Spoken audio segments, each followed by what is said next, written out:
हिंदी निबंध लेखन। विषय है अस्पताल में आधा घंटा। जिंदगी के अनेक रूप है। जिंदगी घरों परिवारों में है। जिंदगी होटलों, क्लबों और थिएटरों में है। जिंदगी मेलों बाजारों में है। जिंदगी का एक दर्द भरा स्वरूप अस्पतालों में देखने को मिलता है। कुछ दिन पहले मेरा एक मित्र स्कूटर दुर्घटना में जख्मी हो गया था। उसे कस्तूरबा गांधी अस्पताल में दाखिल किया गया था। एक दिन शाम को मैं उसे देखने अस्पताल गया। अस्पताल की इमारत सुंदर और शानदार है।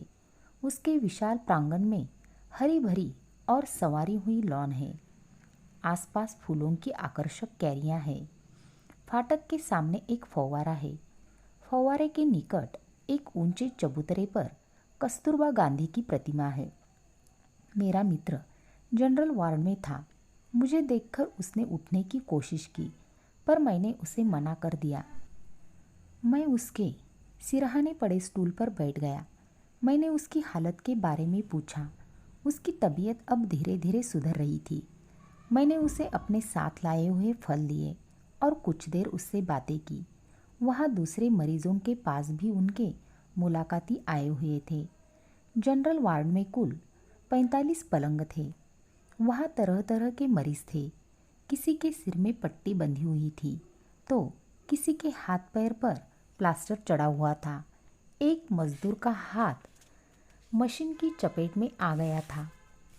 12-13 वर्ष का एक लड़का पतंग उड़ाते उड़ाते छज्जे से गिर गया था। कुछ मरीजों को ग्लूकोज चढ़ाया जा रहा था। वहाँ कई ऐसे मरीज थे जिन्हें देखकर हृदय भर आता था। महिला मरीजों के लिए अलग वार्ड था। कुछ देर के बाद मैंने मित्र से विदा ली। मैं जनरल वार्ड से बाहर आया। सामने ऑपरेशन थिएटर था। एक कर्मचारी एक स्त्री मरीज को ऑपरेशन के लिए स्ट्रेचर पर ले जा रहा था। वहाँ 2 डॉक्टर और कुछ परिचारिकाएं थीं।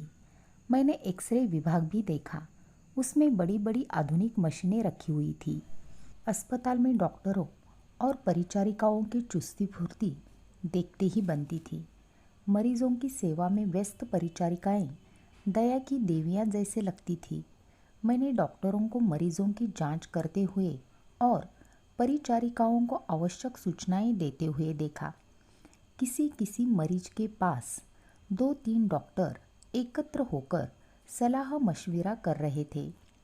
मुलाकातियों के कारण अस्पताल में बड़ी भीड़ थी।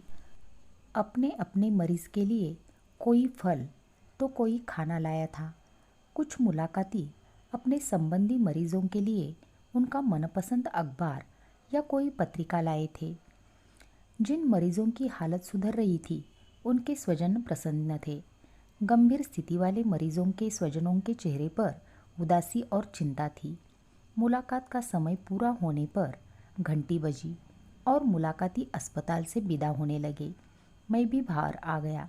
अस्पताल की गतिविधियों को देखते देखते पता ही न चला कि आधा घंटा कब और कैसे बीत गया।